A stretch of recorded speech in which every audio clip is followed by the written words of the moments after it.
He hadn't eaten in 2 days. His stomach growled louder than the traffic rushing past him on the cold winter streets of Chicago. His blanket was a torn-up jacket someone had thrown in a dumpster, and his pillow was the side of a damp brick wall behind an alley that reeked of rot and regret. No one saw him, not really. To them, he was just another homeless man with a beard too thick, eyes too tired, and dreams too broken. But what no one knew, what not even he knew, was that within 72 hours, his name would be trending in every news outlet in the country. Cameras would be pointed in his face, tabloids would fight over his story, and people who once stepped over him like trash would scramble to shake his hand. It all started on a Tuesday. A cold, heartless Tuesday, where fate handed him a losing hand, and he dared to bluff the universe. He found a crumpled $2 bill stuck to the bottom of his shoe, probably from a stranger who never looked back. That same $2 bill was supposed to buy him a sandwich. But instead, he stood in line at a gas station where he usually wasn't even allowed inside. The cashier looked at him with the usual mix of pity and irritation. "You sure?" he asked, holding up the scratchy paper that could be his escape or his biggest mistake. "Yeah," the man whispered, not even confident in his voice anymore. "One lottery ticket." The scratch card felt heavier than it should, like it carried the weight of his entire life. He stepped outside, sat on the sidewalk, and scratched the silver lining like his soul depended on it. And then, it happened. The numbers matched. All of them.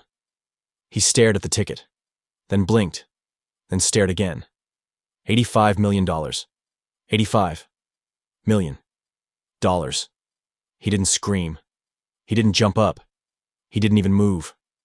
How do you react when life punches you in the gut for years and then suddenly hands you a crown? It didn't feel real. It couldn't be. The world doesn't work like that. But it did. For him. For once. And that was when everything changed. And not always for the better. News traveled faster than the wind. By the next morning, he was on every screen, every feed, every mouth. The homeless millionaire. From dumpster to dream life. Is he ready for fortune? But no one asked him how he felt. No one cared that he hadn't slept a full night in 6 years. Or that the noise of people suddenly being nice to him was louder than silence. A financial advisor appeared out of nowhere, offering free help. A lawyer showed up with teeth too white to trust. Distant family members, who'd long forgotten his existence, started calling with soft voices and long sob stories. He didn't know what to believe. But the world didn't wait. Reporters hounded him like flies to honey. Brands offered him sponsorships, book deals, and podcasts. One woman even proposed on live TV. But inside, he was still cold, still alone, still that same man who once wept on Christmas because no one said his name. So what did he do next? That's the part that shocked the world. He didn't buy a mansion. He didn't disappear into luxury. He didn't start dating supermodels or flashing designer watches. He bought silence.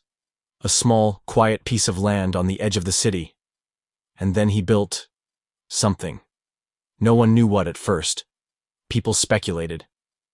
He's building a mega villa. A retreat for celebrities. A bunker for doomsday. But when he invited the press 3 months later, they found something else entirely. He built a homeless shelter. But not just any shelter. It had heated floors, therapy rooms, classrooms for job training, a full kitchen with gourmet meals, and a rule: dignity first. Everyone wore fresh clothes. Everyone had a name tag. No one was called bum or addict or trash. Their names called them, by their stories. Because that's what he'd needed most when he had nothing: someone to see him. But the twist? He built it all anonymously. He never signed his name on the gate. He never claimed the credit. It wasn't until a child from the shelter uploaded a TikTok thanking the mystery man who saved my mom that people connected the dots. And when they did, the internet exploded. This is how you use money. The homeless man who became a hero. Better than any billionaire. But he didn't bask in the praise. He turned down interviews, declined magazine covers, refused brand deals. When asked why, he finally broke his silence in one quiet interview. "Because I remember how invisible I felt," he said, his voice cracking. "And I wanted to build a place where no one ever feels that way again." That one sentence was shared 20 million times in 48 hours. Oprah called, Ellen called, Netflix offered him a docuseries. And yet, he still took the train to his shelter every morning, still greeted every resident with a handshake and warm coffee, still swept the hallways himself. "You're a millionaire," someone once whispered. "Why are you still doing janitor work?" He smiled. "Because money changed my life, but service saved it." The emotional hook of his story wasn't that he won the lottery. It wasn't even that he built a shelter. It was that the world expected him to chase wealth, and instead, he chased worth. He didn't buy luxury. He gave people back their value. And in doing so, he reminded a broken society that sometimes, the people with the least can teach us the most. His story wasn't just viral. It was a revolution. Teachers quoted him. Churches shared his words. Strangers donated to shelters in his honor. Because in a world obsessed with climbing ladders, he chose to build stairs for others. And the question that echoed louder than his fame was this: what would you do if life gave you everything you once begged for? Would you disappear into gold, or shine it on someone else's darkness? He wasn't always this broken, this invisible. Years ago, James had a job, a small apartment, and a little dog named Rusty, who greeted him like he was the sun. Life was simple, not luxurious, but full of quiet little moments that mattered. He worked night shifts at a shipping warehouse, came home to cheap Chinese takeout, watched reruns of sitcoms while Rusty snuggled beside him, and called his mother every Sunday without fail. But life doesn't warn you when it's about to unravel. First came the layoffs. The company downsized, and James was handed a final check with a handshake that felt more like a slap. He thought he'd find work within weeks, but weeks turned to months. His savings dried up faster than he expected. Then came the eviction notice. He pleaded with his landlord, promising to pay just a little later. But promises don't pay rent. Rusty, his only friend, was taken to a shelter because James couldn't afford dog food anymore. That broke him more than the cold ever did. He cried for the first time in years, sitting alone in the dark, in an empty room that used to be his home. The next morning, he was on the streets. No manual, no guidance, just him, a backpack with 2 shirts and a pair of boots with one torn sole. Sleeping under bridges wasn't poetic. It was humiliating. The cardboard didn't shield against the wind. Soup kitchens were crowded and tense. Every smile felt fake. Every glance at him was laced with either fear or pity. People didn't see a man. They saw a warning. Don't become him. James kept his head down. He still brushed his teeth when he could, tried to shave with gas station razors, and talked to himself so he wouldn't forget the sound of his voice. He counted the days by coffee cups and the nights by how loud the rats were. He remembered birthdays by the change in weather. In his 3rd year on the streets, his mother died. He didn't even know until months later when he stumbled across her obituary posted on a faded church bulletin board. That day, he didn't eat, didn't speak. Just sat in the alley behind the old bakery where she used to take him as a kid, whispering apologies to the wind. He blamed himself for everything, for not being stronger, for not bouncing back, for becoming exactly what society had warned him he'd be if he ever slipped. But what no one saw was that James still dreamed. Every night, wrapped in the sound of passing cars and dripping pipes, he'd dream of warmth, of building something, of mattering again, of waking up and hearing someone say his name with kindness, not suspicion. Sometimes he'd fantasize about opening a place where no one had to sleep on cardboard. A place where you could be down, but not discarded. He didn't want wealth. He wanted worth. He once helped a teenager who ran away from an abusive home. He gave her his jacket and told her where the safe shelters were. Another time, he stopped a drunk man from getting hit by a train, dragging him back onto the platform moments before disaster. No one thanked him. But he didn't do it for thanks. He did it because he remembered what it felt like to be alone, to be seen as nothing. And yet, he still believed in something. Maybe not in luck, or God, or people, but in moments, in small cracks of light. He believed that maybe one day, someone would see him and not look away. Until then, he kept walking, kept surviving, kept whispering to the stars at night, "I'm still here," and somewhere deep inside, even as frostbite kissed his fingers and hunger gnawed at his belly, a part of James still dreamed, even if it was under a bridge, and even if no one else knew it. Because hope doesn't require a house. It only needs a heartbeat. James walked through the marble-floored lobby of the Granville Financial Center with shoulders hunched, his eyes cast downward, the echoes of his scuffed boots swallowed by the crisp, arrogant clicks of designer heels and polished leather shoes. He wasn't supposed to be there, not really. Not in a place where the smell of money floated in the air like cologne and people wore confidence like armor. They didn't just walk, they glided, heads high, lips pursed, eyes scanning the room for someone more powerful to impress. And when did they see James? They recoiled. Not because he was dirty. He'd cleaned up that morning in a gas station bathroom, scrubbing his face raw. But because he didn't wear wealth. His coat was old, thrifted, his jeans had a small patch on the knee, and he moved like someone used to being invisible. The front desk girl gave him a look that said, "Security will be here in 3 seconds if you breathe wrong." The security guard didn't ask if he needed help, he told him he needed to leave. But James wasn't there to beg. He was there because a kind stranger the night before had given him a half-crumpled lottery ticket saying, "I never play these things. Maybe you'll have better luck than I did." It was a joke, a throwaway gesture. James pocketed it, expecting nothing. But that morning, he passed a newsstand and saw the winning numbers, same as the ones on the crumpled ticket. He stared, then stared again. Checked it 3 times. His knees buckled. But now, in front of wealth, the irony cut like glass. He was a millionaire now, but no one knew. And no one cared. The cashier at the lottery office told him the winnings were real, that he'd need to go to headquarters in the financial district to process the claim. So here he was, a man who'd been homeless 3 days ago, now waiting in a room full of suits who refused to sit near him. One woman changed seats when he sat beside her. Another clutched her handbag tightly. A businessman eyed him like he was a roach crawling into his temple. The receptionist whispered into a phone while looking directly at him. James could feel it. Judgment, superiority, disgust.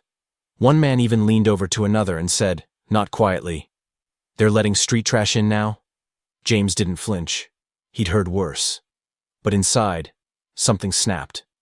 Because for the first time in years, he had something they didn't. A truth they didn't know was about to slap them in the face. They saw a poor man with dirt under his nails. But he saw them for what they were. Shallow, performative, and terrified of anything they couldn't control. He wanted to scream, "You have no idea who I am!" But he didn't. He sat quietly, watching them squirm in their superiority, wondering what they'd say when they found out he was the newest millionaire in the city. What would they do when they saw his name in headlines tomorrow?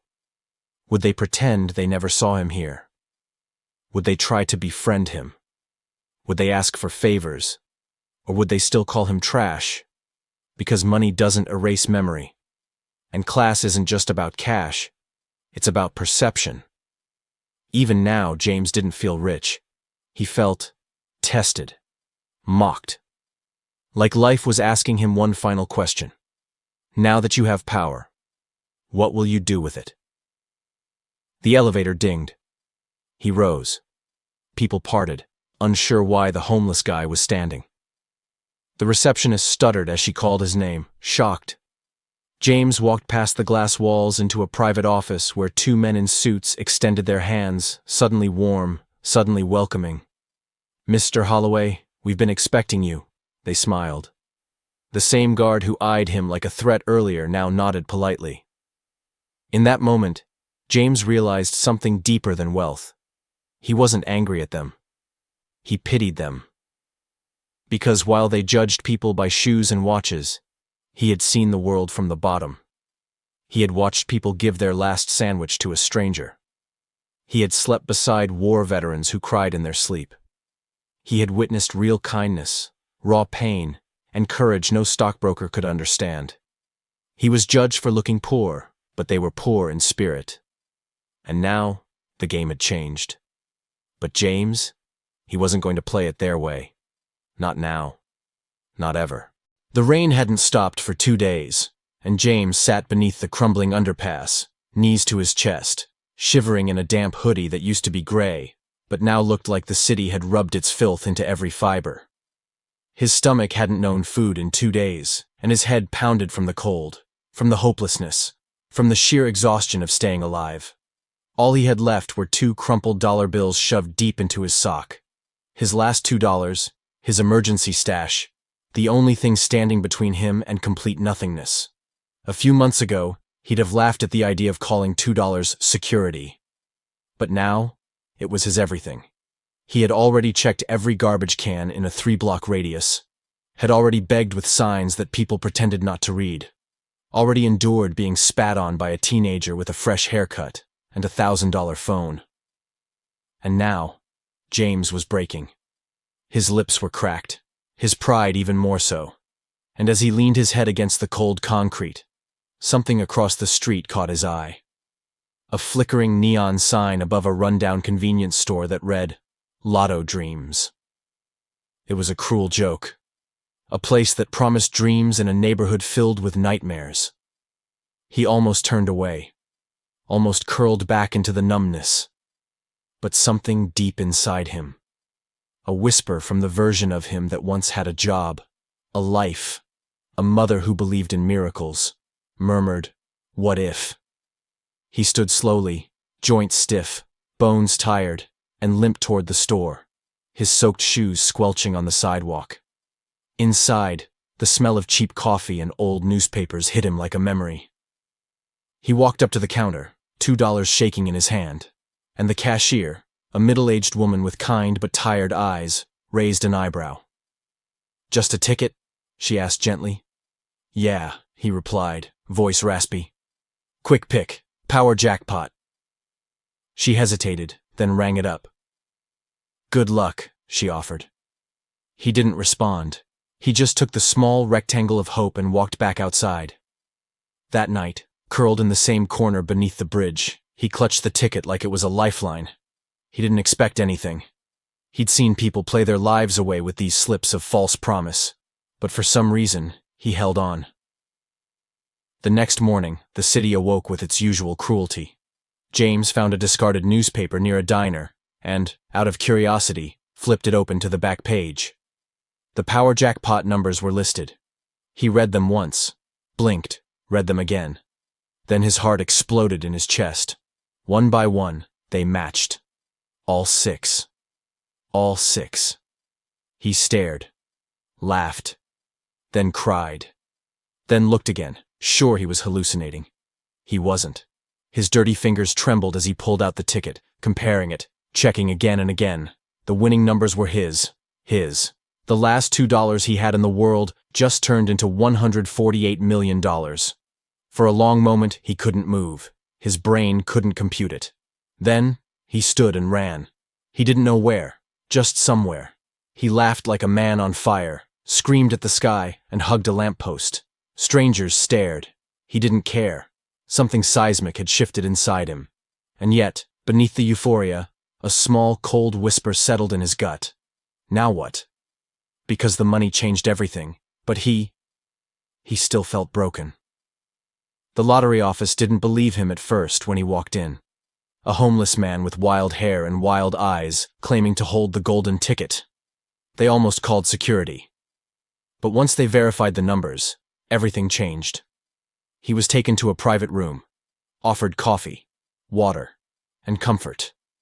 Suddenly, people smiled. Suddenly, they called him Sir. But James couldn't ignore how their eyes gleamed, not with kindness, but calculation. A lawyer was assigned, a financial advisor, a PR team, all in less than 24 hours. They offered to clean him up, give him a new identity, and help him transition. They spoke like his old life was garbage to be swept away. But James wasn't sure he wanted to forget. He couldn't forget. How could he erase the pain that carved who he was? He stood in front of the mirror in the upscale hotel room they gave him, wearing new clothes with tags still attached. But his eyes still looked the same. Tired, haunted. He'd won the world, but somehow he felt like he'd lost something too. Because when he walked into that lobby yesterday, nobody saw him. And now, when he walked into the same places today, people opened doors. Not because of who he was, but because of what he had. That stung deeper than hunger ever did. He walked into a store where he'd once been kicked out. The manager practically fell over himself to offer help. "Anything you want, sir." James stared at him. "You kicked me out of here 2 weeks ago for being barefoot." The man laughed awkwardly. "Sorry for the mistake. Didn't recognize you." James didn't smile, didn't respond. He just walked out, and he kept walking, because something was changing. Not just around him, but inside. People who ignored him now praised him. Women who once walked faster to avoid eye contact now handed him their numbers. Politicians wanted photo ops. Businesses wanted donations. And somewhere along the way, the simple man who had once slept on concrete began to vanish. He started buying things, first out of necessity, then out of curiosity, and then out of emptiness. He bought a car he didn't need, a penthouse he never dreamed of, clothes that looked good but felt fake. The world applauded. Social media exploded. From homeless to millionaire overnight. The news ran features. His inbox flooded. But his heart? It grew heavier. Because the more he gained, the more disconnected he felt. The homeless shelters he once huddled in? Now he was an outsider. The community he knew, the real people who had hearts bigger than wallets, now saw him as someone who had made it, someone who'd left. He tried to give back. He donated, sponsored meals, opened up new shelters. But even then, the media made it about him, not about them. And soon, James stopped recognizing the man in the mirror. He had everything. But he missed the days when a half sandwich meant brotherhood, when someone sharing a blanket felt like love, when life was raw and ugly, but real. Now it was polished, packaged, fake. He missed being unseen for the right reasons, not the wrong ones. One night he returned to the same underpass, dressed in worn jeans and a hoodie, just to feel something again. A homeless man looked at him and smiled. "You look like you've been through it too." James smiled back, and for the first time in months, he felt human. He sat beside him, shared food, and told no one who he was. And that night, for the first time since winning millions, he felt rich. Not in dollars, but in soul. James had everything the world said a man needed to be happy.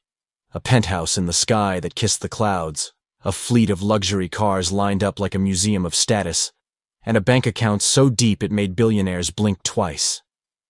But every night, he'd lie awake in Egyptian cotton sheets and stare at the ceiling with a hollowness that no mattress could fix. The world outside praised him like a miracle, from street to sovereign. Homeless man turned millionaire hero. But inside, he felt more lost than ever before. The money didn't erase the trauma. It didn't hug away the nights he shivered under bridges, or soften the memory of being kicked awake by cops like he was less than human. In fact, the more money he had, the more guilt he felt for the ones still stuck where he used to be. He couldn't ignore it. The sound of a man coughing in the alley behind the five-star restaurant. The woman holding a child on the subway platform, her eyes empty. These were the ghosts he couldn't leave behind. So he stopped trying. He put on old jeans and a hoodie and started walking the streets again. Alone, anonymous, unguarded. Not as a billionaire, but as a man trying to find peace. And that's when it started. The quiet mission. No cameras, no press, no hashtags. He'd sit beside the man outside the coffee shop and listen. Not preach, not judge. Just listen. And when the man finally opened up, James would hand him an envelope. No explanation, no name, just a chance. Rent for 6 months, a job referral, a doctor's appointment paid in full. And then he'd vanish. Word started spreading in whispers, like a myth. There's a guy out here who helps. Doesn't ask for anything back. Doesn't even want to be known. James didn't want credit. He wanted change. And the more he gave, the more he realized something terrifying. Money could fix problems, but it couldn't fix people. Not unless their hearts were ready. He gave one man $10,000, found him 2 weeks later, drunk and angry, money gone, worse than before. That night shattered James. He sat alone in a closed park and cried. Am I helping or hurting? He wondered. That question haunted him, because money was a tool.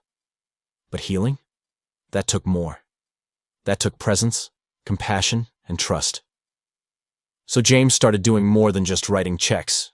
He showed up. He returned to the shelter he once slept in, not as a donor, but as a volunteer. He mopped the same floors he used to cry on, cleaned toilets, served soup. The staff didn't recognize him at first, but eventually someone whispered, Is that him? Word spread, and yet he insisted on being treated the same. No special treatment, no titles. I'm just James, he'd say. And slowly, the people around him started changing. Not because of his money, but because of his presence. One young man named Andre had been sleeping in a stairwell, fighting to stay clean. James sat with him every morning, bought him breakfast, and helped him find a counselor. He didn't give him cash, he gave him time. And 3 months later, Andre walked into a job interview in a clean shirt, resume in hand, hope in his eyes.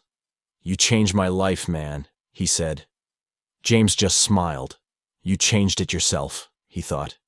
But not everything was heartwarming. There were still cold shoulders from people who once knew him as just another homeless guy. Some accused him of forgetting where he came from. Some rich folks now saw him as a threat. He's making us look bad. But James didn't flinch. He knew what he was doing. And one day, he walked into a gala fundraiser filled with the city's elite, the same people who once sneered at the homeless. Dressed in a basic black suit, he took the stage. I know what it's like to have nothing, he began, voice steady. And I've learned that having everything doesn't mean peace. Peace comes from knowing who you are, and lifting others without needing the spotlight. The room fell silent. One woman teared up. A man in the back stood and clapped. It spread. Slowly. Then faster. That speech went viral. But James didn't care. He didn't want fame. He just wanted impact. Behind the scenes, he launched a foundation. Second Chance Rising. It wasn't about charity. It was about partnership. Housing, rehab, job training. But also therapy, mental health, and emotional healing. Because James had learned that the streets don't just break your wallet. They break your mind. And if you don't rebuild both, the cycle never ends. He invested millions. Quietly. Anonymously. And yet, when he sat alone at night, the emptiness still visited him. Because helping others was his purpose. But healing himself was still a journey. He had to confront the guilt. The survivor's guilt. Why me? He'd ask the mirror. Why did I get out when so many didn't? One night, he returned to the exact bench where he first scratched that winning lottery ticket. Sat there for hours. Remembered the cold. The fear. The ache in his belly. And suddenly he whispered to no one, You were worthy even then. That broke him, because he realized he had always seen his old self as lesser, as dirty, as unworthy. But he wasn't. He was just hurting. And from that realization, peace began to grow. Not the loud kind, the quiet kind. The kind that came when he hugged someone who reminded him of himself. The kind that came when he laughed without cameras. When he cried in silence and didn't hide it. James was still healing. But now he knew. Money can open doors, but it's love that walks you through. And he wasn't just building homes, he was building hearts, one broken piece at a time. And slowly, his own was mending too. The moment his story leaked, everything changed. It started with a single blog post titled, "Billionaire from the Streets?" Someone from the shelter must have said something, or maybe it was the cashier who'd seen James hand an envelope to a man outside. Whatever the case, the internet caught fire. In 24 hours, James was trending on every platform. News anchors called him the real-life rags-to-riches tale. Influencers started tagging him. TikToks reenacted his story like it was a fairy tale. And suddenly, the quiet life James had carved for himself, the healing, the anonymous giving, the peace, all of it was shattered. The street corners he used to walk unnoticed were now flooded with cameras. Every homeless man in town suddenly had a reporter asking, "Did James help you?" They called him a saint, a savior, a fraud, a show-off. All at once. He couldn't walk into a coffee shop without someone snapping a picture. Strangers cried when they saw him. Some begged him for help. Others accused him of being fake. "You never cared until you got money," one woman shouted as he walked into the shelter. James froze. That sentence cut deeper than all the applause ever could. The very people he used to serve side by side with now avoided him. Staff at the shelter looked uncomfortable, unsure how to treat him. One man even said, "You're not one of us anymore." That night, he sat in his car for hours, engine off, phone buzzing nonstop. Messages from journalists, podcast invites, and luxury brands offering him ambassador deals. And the worst one? A movie studio offering him millions to sell his life rights. "We want to tell your story," they said. But it didn't feel like storytelling. It felt like stealing. They didn't want him. They wanted his story. And the more people came forward to claim they knew him, or helped him rise, the more he felt like a product. Paparazzi followed him to the shelter. Once he caught a drone filming him while he handed a winter coat to a woman in the park. "You think this is for show?" he yelled at the sky. But no one heard the pain in his voice. He was no longer James, the man healing from homelessness. He was a symbol now, a brand, a trend. And that terrified him. One night, he visited the same alley he used to sleep in, only to find someone had set up a mural of his face. From nothing to everything. It made him sick. Because they missed the point. He hadn't escaped the streets to become a hero. He just wanted to be free. Free from judgment. Free from noise. But now, everyone wanted a piece of him. Former friends crawled out with fake stories. A woman he hadn't spoken to in years claimed they were engaged. A distant cousin filed a lawsuit, saying she deserved a share of his winnings. The foundation he'd built quietly was now overwhelmed with media attention, flooded with fake applications, influencers trying to collab, and sponsors wanting to slap their logos on his mission. It wasn't about impact anymore. It was a circus. He started having panic attacks. At first, he denied them. But one day, while delivering food to a shelter, a child recognized him, screamed his name, and within minutes, a crowd formed. James dropped the bags and ran. He didn't stop until he reached the riverbank where he once cried in silence. And he cried again. Only this time, it wasn't from hunger. It was from exhaustion. The world didn't want him. They wanted the myth, the miracle, and they'd twist him into whatever shape made the best headline. "This isn't peace," he whispered. "This is prison, just in silk." That night, he called his lawyer. Shut down every press inquiry, refused every brand deal. And then he called a reporter who'd begged for an interview, and said 5 words, "Meet me where it began." The next day, under the bridge where he used to sleep, James sat on a folding chair, hoodie up, eyes clear.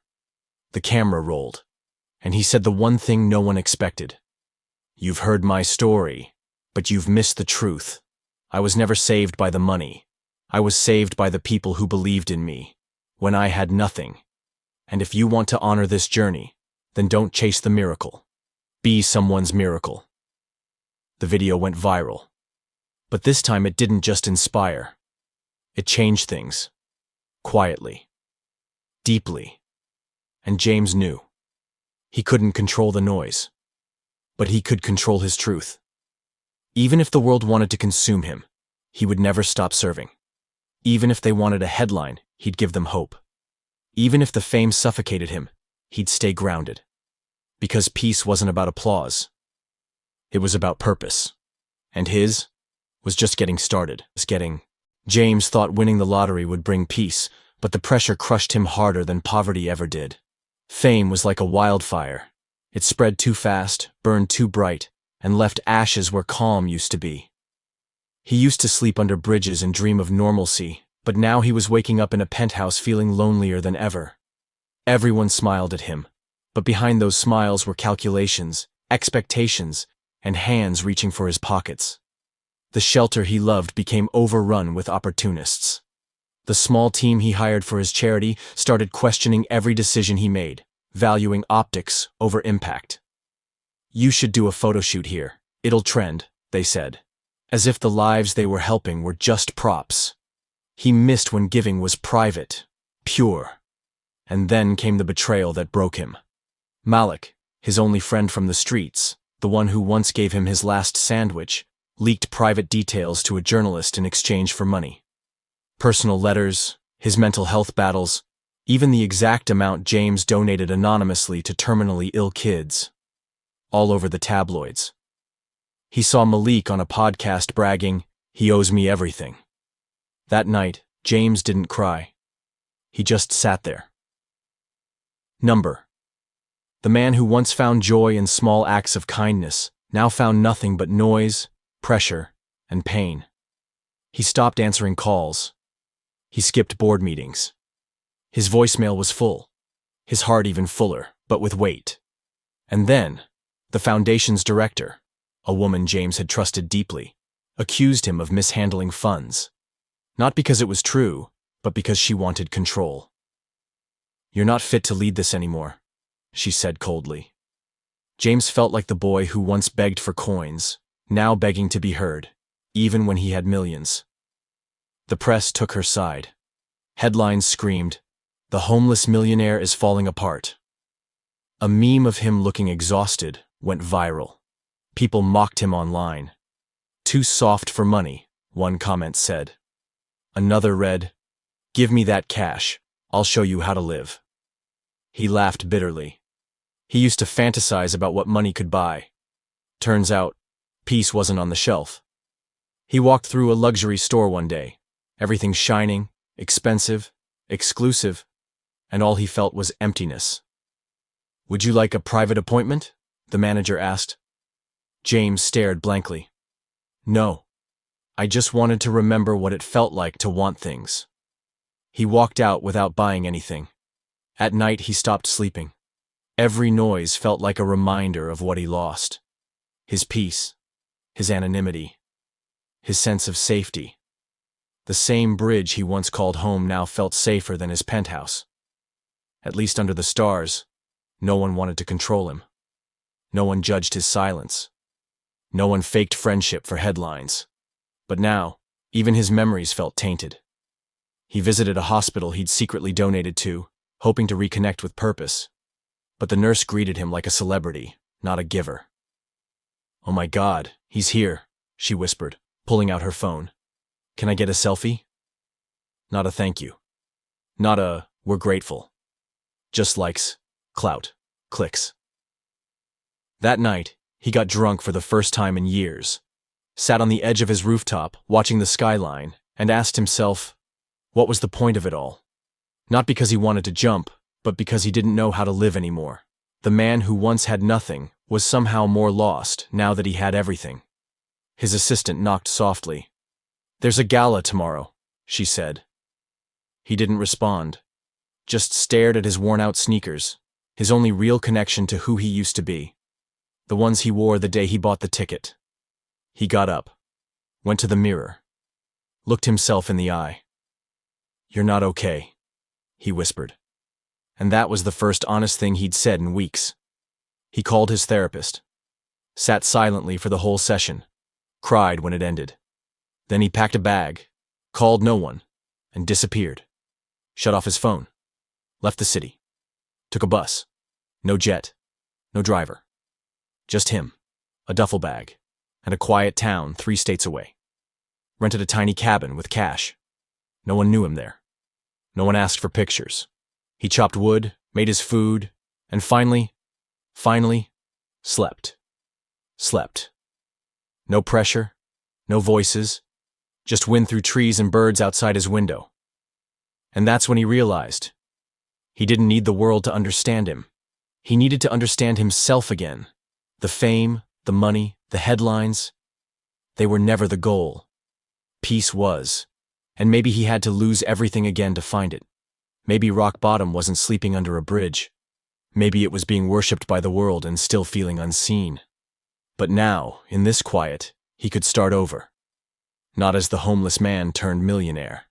Just James. James vanished, just like that. No farewell speech, no grand announcement, no goodbye gala. One morning, the media screamed about the billionaire who bought a shelter, and the next, he was gone like a whisper in a storm. News anchors speculated everything from a mental breakdown to an overseas scandal. The world that once obsessed over his every move was left spinning, confused, angry, and curious. His mansion sat empty, cars untouched, the staff unpaid but too afraid to touch anything. Everyone wanted answers, but James had none to give. Not to them, at least. He had disappeared into quiet places where fame couldn't follow. No cameras, no stylists, no security guards, just dusty roads, cheap diners, and kind strangers who didn't recognize the man with sunken eyes and an old hoodie. The man who once signed $1,000,000 checks now paid in coins and cleaned up after himself. The silence was louder than ever, but also healing. Every day without his name trending online felt like a piece of his soul returning home. And while the world searched for him, James was building something bigger than fame. He was building himself.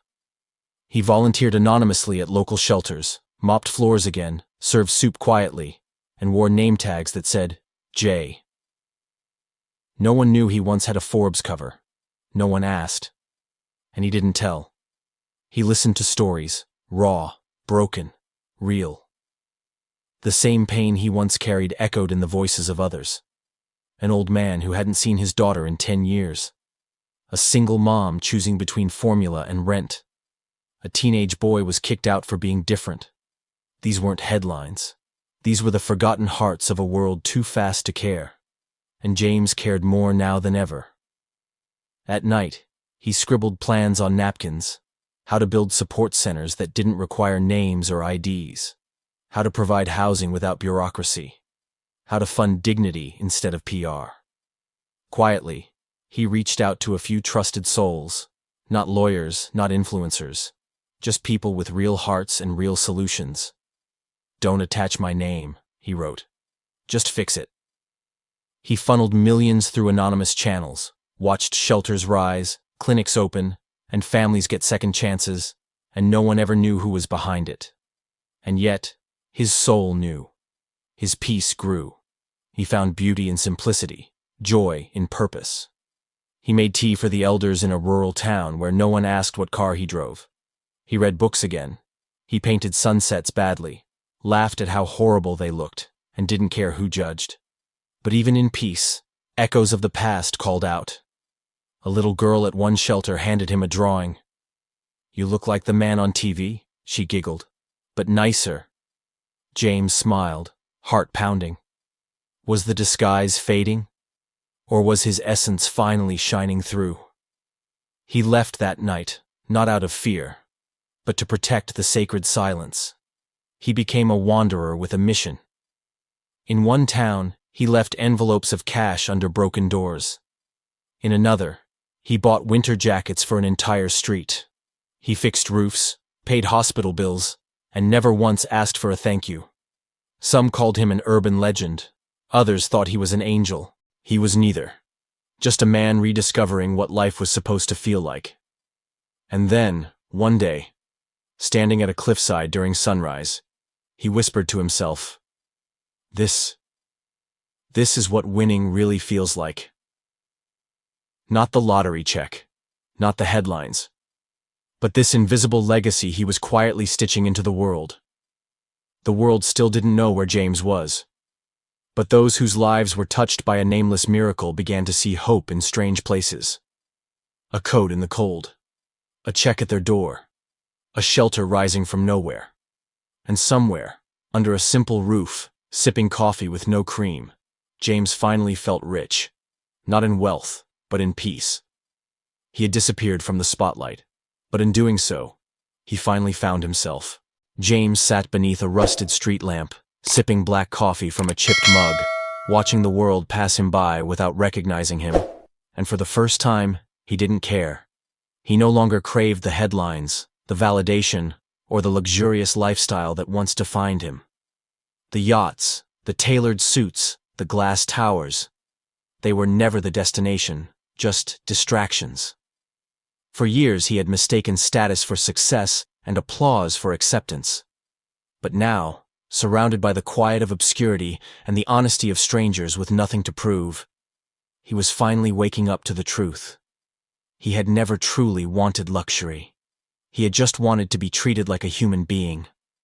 All those nights spent beneath bridges, craving warmth, not of money, but of eye contact, of someone asking, "Are you okay?" Those memories never faded. Winning the lottery didn't erase them, it only amplified the contrast. He remembered walking into a designer store post-win, wearing his usual worn-out hoodie, and being followed like a thief. But when he flashed his new platinum card, the smiles came out, and the tone changed. That moment broke something inside him. Not because they judged him before, but because they respected him only after. Dignity, he realized, was a currency far more valuable than dollars. It wasn't about riches. It was about recognition. The world didn't see homeless people as people. They saw problems, burdens, and shadows to ignore. But James saw what no one else did. The war in their eyes, the strength in their survival, and the wisdom that only comes from losing everything and still waking up. That's what he wanted to restore. Dignity to the forgotten. He didn't need a castle in the hills. He needed a world where someone could walk into a restaurant without being stared down just because they smelled like the street. He needed systems that helped without humiliating. He needed hope to be accessible. He started writing in journals late at night, plans, ideas, confessions, pages filled with blue ink and red paint. Give them lockers and shelters so they don't have to carry their lives on their backs. Offer job interviews without needing a permanent address. Why does society ask for clean shoes before offering help? The more he wrote, the more he uncovered, not just solutions, but his own soul. He was no longer the man trying to prove he belonged in billionaire circles. He was now the man trying to create a world where no one had to prove their worth at all. His money wasn't his power anymore. His empathy was. He could now walk through any town, unnoticed, and see everything. He saw the fear in a single mother's eyes at the pharmacy, trying to count coins while holding her crying child. He saw the teenager at the gas station bathroom brushing his teeth like he lived there. He saw the old man with sunburnt skin and a veteran's patch trying to sell lighters just to afford lunch. And he didn't look away. He approached, he listened, and he gave, without flashing his name or fortune. One night, he sat by a fire with a group of men under a bridge. He offered them food, and they offered him something back. Stories. One spoke about losing his wife to cancer and spiraling after funeral bills. Another shared how one bad injury cost him his job, then his home. James listened with tears streaming down his face. He wasn't above them. He was one of them. Even with millions in the bank, he had never felt wealthier than he did in that moment. Connected, human, seen. He looked up at the stars and whispered, "This is what I was looking for all along." Not the power, not the luxury, just the freedom to feel, to give, to exist without labels. And that became his mission. He began funding silent revolutions, hiring former homeless people to run outreach programs, opening dignity cafes where no one asked how you could pay, and building tiny home villages with job training centers beside them, and he never once put his name on a plaque. He wasn't building a legacy, he was building dignity. Quietly, consistently, fiercely. He no longer needed the private jet. He gave it away to fly medical patients for free. He no longer needed the mansion. He converted it into a transition house for families starting over. And the more he let go, the more complete he became. He walked the same streets where he once begged for change, now dropping envelopes of hope into pockets of strangers too proud to ask. People began noticing the shift. Not the man, but the movement. A city that once ignored its poor was now transforming into a place of compassion, and no one knew who to thank. And James liked it that way. He wasn't a face, he was a force. And deep inside, he finally knew. He had never been chasing riches. He had been chasing respect, healing, and human connection. Luxury was never the goal. Dignity was. James stood in front of an empty lot where weeds had grown taller than hope, where syringes and shattered bottles told stories no one wanted to read. And yet he saw it, not as a wasteland, but as a foundation for redemption. Not just for himself, but for the countless souls who still wandered the night as he once did. The moment his lottery win had lit up headlines, the world expected extravagance. Penthouses, Lamborghinis, diamond-studded nonsense. But James disappeared instead. He wasn't lost. He was building. With every breath, every brick, he was rewriting a story society had already decided for him. He bought the land anonymously. No media, no ribbon-cutting ceremony, just purpose. He partnered with local builders, many of whom were formerly homeless themselves, giving them fair wages, dignity, and a chance to leave their own scarred pasts in every nail they hammered. He called it the Haven, a place where the broken didn't have to stay broken, where rock bottom wasn't the end, but the entrance to something sacred. No long application processes, no judgmental glares, just beds, warmth, food, safety, and someone asking, "What happened?" Not, "What's wrong with you?" Every inch of the shelter echoed James's pain and resilience. Dorm rooms with privacy dividers, because he remembered the shame of sleeping elbow to elbow with strangers in cold warehouses. Lockers, because he'd once lost his last photo of his mother when a city crew trashed his only bag. Showers with warm water, not ice-cold hoses behind a gas station. But the Haven was more than shelter, it was rebirth. He installed career training centers, mental health therapy pods, child play areas for displaced families, and a rooftop garden where residents could plant vegetables, and, more importantly, hope. No press was invited. James didn't want praise. He wanted progress. He sat with residents during lunch, not as a benefactor, but as a brother.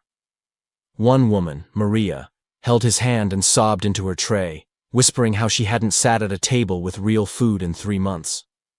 A boy named Elijah shyly showed him a crayon drawing of a castle with beds for everyone. James smiled, wiped a tear, and said, "This is your castle now."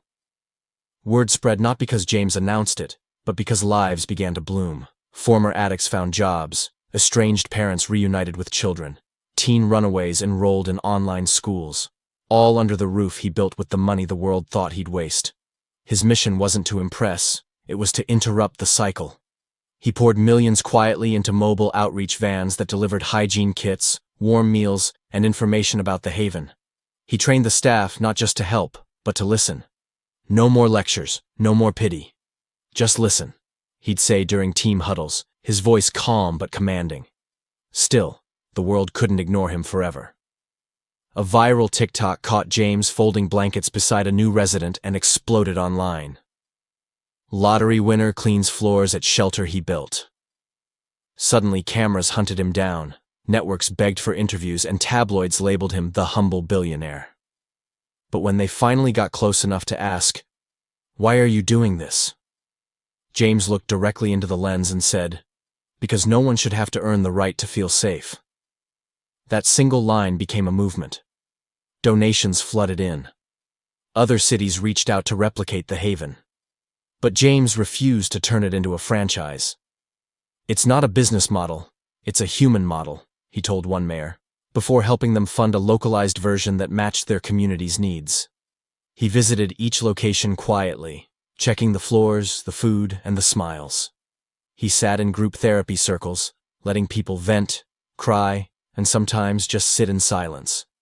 One rainy evening, James stood alone at the gate, watching a woman and her 2 children walk in, soaked and shaking. A staff member handed them towels and tea. The little girl looked up at him and said, "Is this heaven?" And James, with a cracked voice and wet eyes, whispered, "Close enough, sweetheart." For the first time, he felt something deeper than wealth. He felt fulfilled. Redemption, he discovered, wasn't about proving others wrong. It was about proving to yourself that pain didn't define you. What you did with it did. And so he continued, not stopping with one shelter. He started sponsoring education for underprivileged youth, hiring formerly incarcerated people, and creating emergency mental health response vans for cities that had ignored the crisis for too long. He turned his tragedy into a blueprint, his trauma into a tool. And through it all, he never once wore a suit or sat behind a desk. He wore hoodies, boots, and kept his phone filled with pictures of the people he served, not the places he'd been. Now and then, he'd drive by his old sleeping spot under the bridge, not to pity himself, but to remember. To never forget that underneath the dirt, the shame, the hunger, he had always been worthy of love, of dignity, of life. And now, he was giving that same chance to thousands of others. No jets, no parties, just a purpose. It started with whispers. At first, people at the shelter simply called him the guy with the hoodie, never realizing the quiet man serving soup had once slept under the same overpass they now feared. But as days turned to weeks, as the bricks of the haven stacked higher and hope seeped through its hallways, something shifted. People stopped calling him sir. They started calling him boss. Not out of fear, out of reverence, out of awe, out of a kind of love. This world rarely shows men like James. The first time it happened was accidental. Jamal, a former gang member turned night shift cleaner, jokingly said, "Boss, you want this floor lemon-scented or pine?" And James just laughed, slapping his back, saying, "Surprise me." But the name stuck. Because in a world where most people in power sat in glass offices and never made eye contact, James walked the halls with a mop in one hand and someone's pain in the other. He knew every resident's story. He remembered names, faces, and traumas. People were stunned when he offered jobs, not just charity. Security guards were former addicts. Kitchen staff were once panhandlers. Therapists were once patients. They didn't work for him. They worked with him.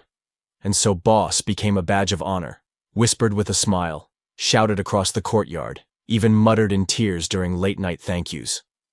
"Yo, boss, we fixed that leak in Wing C." "Boss, Elijah got into community college." "Boss, can you tuck in my daughter tonight?" The world outside hadn't seen it yet. But inside the shelter, a quiet revolution was happening. The very people society spat on were now rising, holding walkie-talkies, managing shifts, running logistics. One of them, Regina, once overdosed behind a gas station. Now she was head of operations, clipboard in hand, shouting orders to volunteers in clean scrubs. "Boss believed in me before I believed in myself," she told a group of donors once, her voice shaking. "So now, I make sure no one here ever feels like trash again." When a news crew finally got permission to film, the footage didn't show a man giving orders from a throne. It showed a barefoot James building a bunk bed with a young father who'd just escaped an abusive home. The video went viral. Not because James asked for it, but because millions saw something they never expected. A man with millions who chose to lift others instead of himself. But the real twist, the one that shocked even the most cynical hearts, was when James took it a step further. He handed over full operational control of the haven to the people living there. No CEO, no ivory tower manager. He built a council of residents, now employees, and told them, "This is your empire now. I'm just here to support." That moment rewrote every definition of power. Because the homeless weren't just being helped, they were leading. Decisions were made democratically. Budgets were discussed in open forums. Rules were shaped by those who understood pain, not policies. One day, a teenage girl who had once been trafficked, now safe and sober, stood up during a staff meeting and said, "Boss, can I run art therapy?" James looked at her, eyes soft, and said, "You already are." And just like that, the Haven launched its first survivor-led art program. Murals began blooming on the walls. Portraits of healing, of fists raised from the dirt, of eyes finally meeting mirrors without shame. The community, yes, the same one that once avoided these people, began coming in for open dinners, movie nights, therapy collaborations. They were no longer the homeless. They were residents, leaders, storytellers. And James? He remained their boss. But not because of money, because he never once forgot where he came from. He didn't show off his bank account. He showed up. Every morning. With gloves, a joke, and time. And when residents passed job interviews or got their kids back, they'd scream, "Boss, I did it!" And he'd hug them like a proud father, whispering, "I knew you would." But perhaps the most poetic moment came on the first anniversary of the Haven. No red carpet, no celebrity performance, just a wooden stage, a mic, and rows of plastic chairs filled with souls who had once given up. Regina stepped up and handed James a name tag, but this one didn't say founder. It said, "Boss, forever." The crowd erupted. People chanted, clapped, and cried. And for the first time, James didn't wave them off. He let it in. Because this wasn't ego. It belonged. The final twist was that the man who once had nothing became the boss of an empire, built not on greed, but on grace. And the world? It wasn't shocked by his wealth. It was shocked by his heart. Because when the dust settled and the spotlight moved on, James remained in the trenches, leading a revolution of love, where the homeless called the shots. And they called him boss. Not for his money, but for the way he made them feel seen. No one expected him to do it. Not even the people closest to him. James had already built the Haven, had already turned ex-homeless souls into leaders, already become a symbol of what kindness could look like in wealth.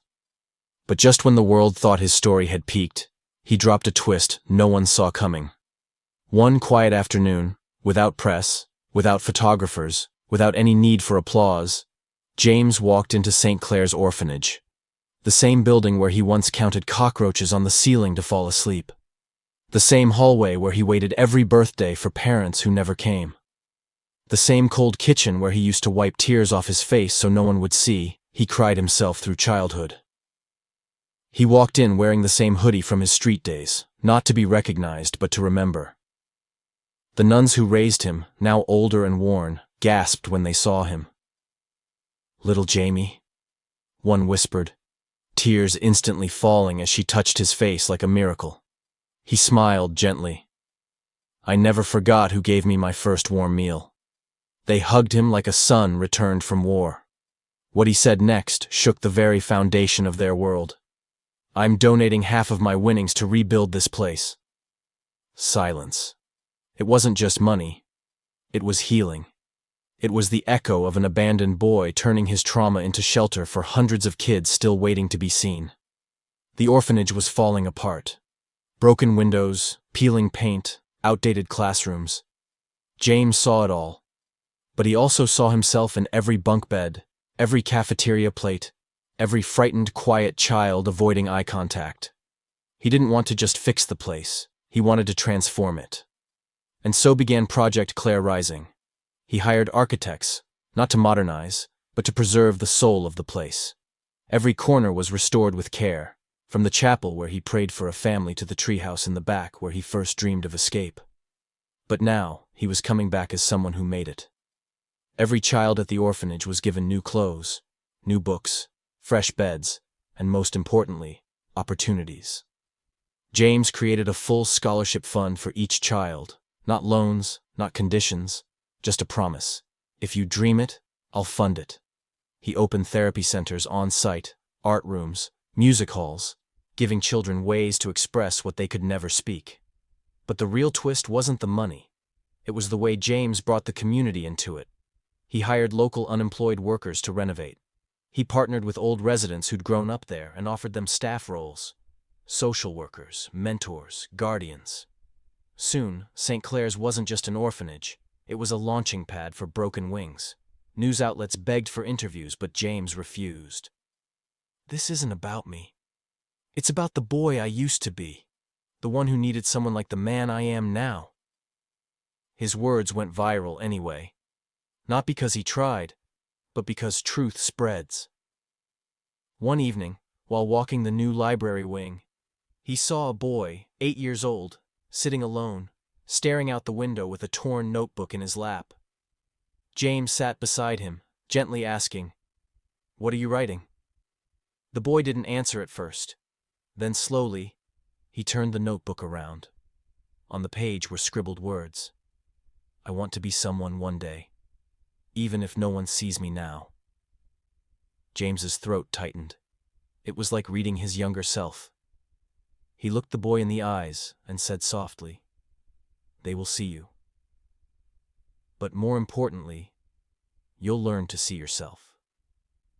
He handed the boy a new pen, smiled, and walked away before the tears could fall. That night, James met with the board of the orphanage and made the final twist of the knife. He would not only fund operations, he would sign the property over to the children. A trust was formed. The future would be governed by a council made up of alumni, volunteers, and current residents. No bureaucracy, no red tape. Just love, intention, and protection.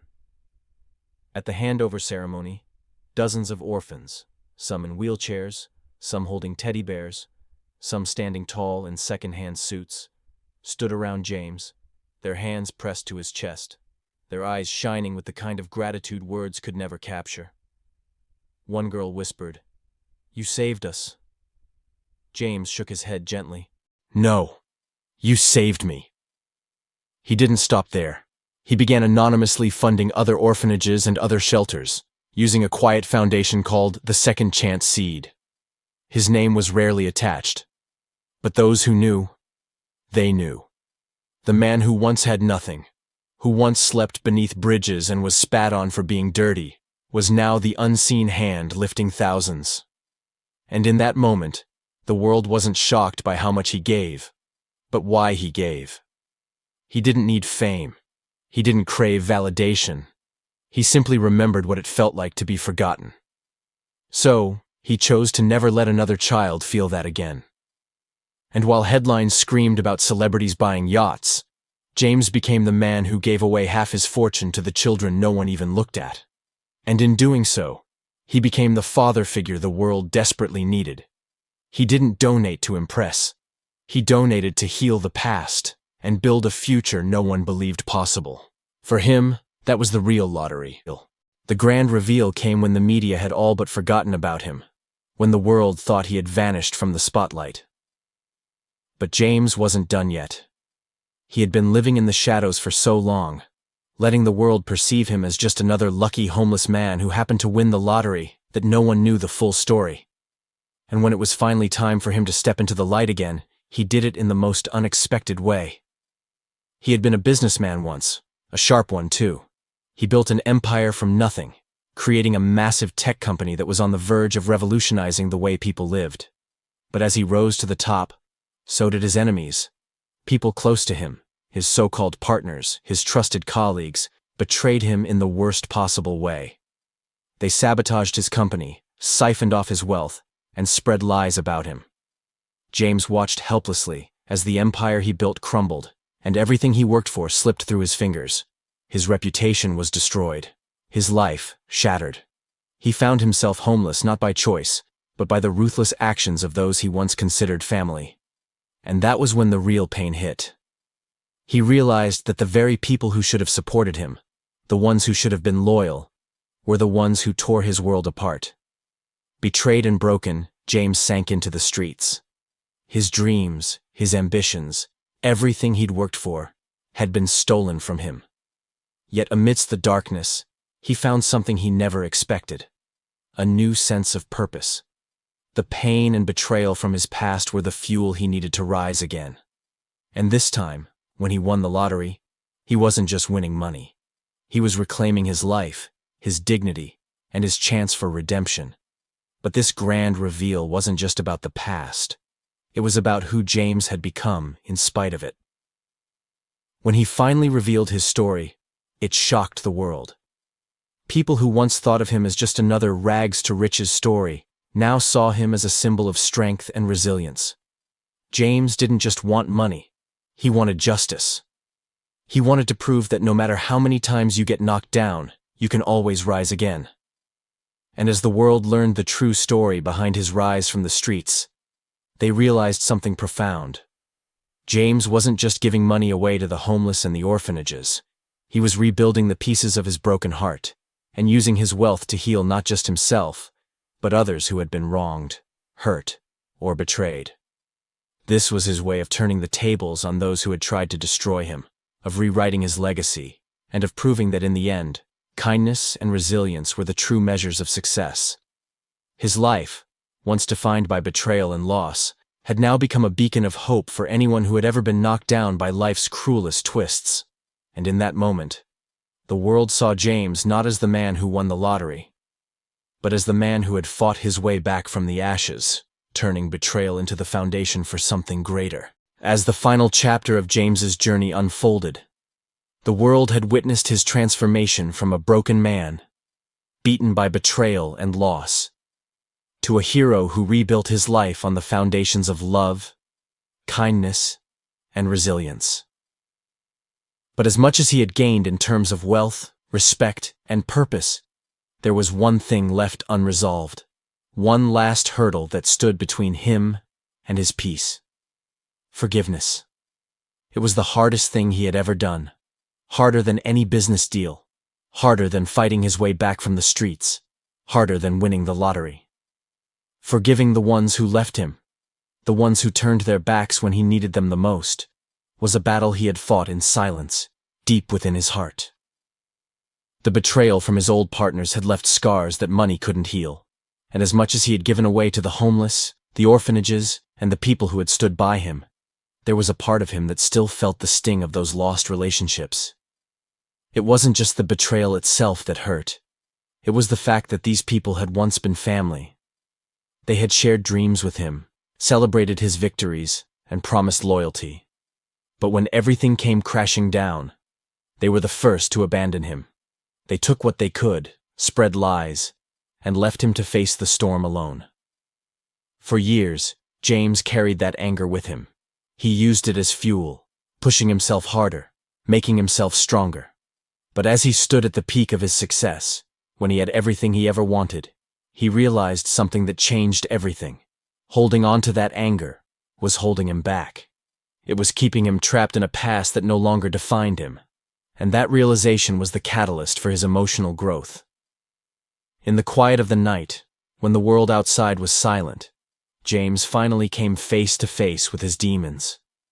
He thought about the ones who had betrayed him, the ones who had left him when he was at his lowest. He thought about the lies they had told, the way they had destroyed his empire. But more importantly, he thought about the man he had become, a man who had survived, thrived, and chosen to be better despite everything. He wasn't the angry, bitter man he had once been, and it was in that moment of self-reflection that he made the choice to forgive. He didn't forgive them because they deserved it. He forgave them because he deserved it. He forgave them not for their sake, but for his own peace. It wasn't easy, and it didn't happen overnight. But step by step, James released the anger, the bitterness, the resentment that had weighed him down for so long. He forgave them. And as he did, he felt a weight lift from his shoulders, a weight he hadn't even realized he was carrying. It was a powerful moment, one that brought him the freedom he had longed for. As he forgave those who had betrayed him, James finally found peace. The scars remained, but they no longer defined him. He had reclaimed his dignity, his peace, and his ability to love again. He was no longer the man defined by his past. He was a man who had risen from the ashes, rebuilt his life, and learned the true meaning of strength. And in that moment, as the weight of forgiveness settled within him, James realized that the greatest gift he could give himself, and the world, was the power to forgive. It was a lesson that resonated far beyond the wealth he had accumulated, the empire he had rebuilt, or the charity he had given. It was a lesson in healing, in letting go of the past, and in embracing a future that was brighter than any fortune could provide. James's redemption wasn't just about the money he had made. It was about the person he had become. And as he stood tall, finally free from the chains of his past, he knew that true success wasn't measured by how much you gained, but by how much you were able to forgive. The story of James had captivated the world, but as his journey came to a close, there was one final question that lingered in the air. A question that cut straight to the heart of every viewer, every person who had followed his incredible rise from the streets to unimaginable wealth. It was the question that spoke not only to James's journey, but to the very nature of human ambition, values, and dreams. What would you do with that kind of money? It wasn't just a question about wealth, but a question about the power that money holds over our lives and decisions. James had been at his lowest point, homeless, hungry, and hopeless. And yet, when the lottery gave him a second chance, he could have used the money to seek revenge, to bask in luxury, or to escape the pain of the past. He could have taken the riches and used them to punish the world that had turned its back on him. But James did something different. He chose to rebuild. He chose to help others. He chose to give back. He found the courage to forgive and, in doing so, liberated himself from the chains of his past. He didn't use the money to settle old scores or to elevate himself above others. He used it to lift those around him, to make the world a better place. Now, with the weight of his journey behind him and a sense of peace in his heart, the question remained: what would you do with that kind of money? Would you use it to build an empire of greed? Or would you use it to heal, to rebuild, to create something that would make a lasting impact on the world? Would you choose to live in the lap of luxury? Or would you choose to give it all away for something far more valuable? Peace of mind, purpose, and fulfillment. The camera slowly zooms out, capturing James standing at the threshold of his new life. A man who had achieved more than wealth. He had achieved true success. And as he gazed out at the world before him, he asked the audience once more, what would you do with that kind of money? It was a question that lingered in the air, leaving viewers to reflect on their own values, their own dreams, and the kind of legacy they wanted to create in their own lives. Because at the end of the day, it's not about the money you have. It's about what you do with it and the kind of person you become along the way. As the screen fades to black, the haunting question echoed in the background, giving viewers a final, powerful challenge. What would you do with that kind of money?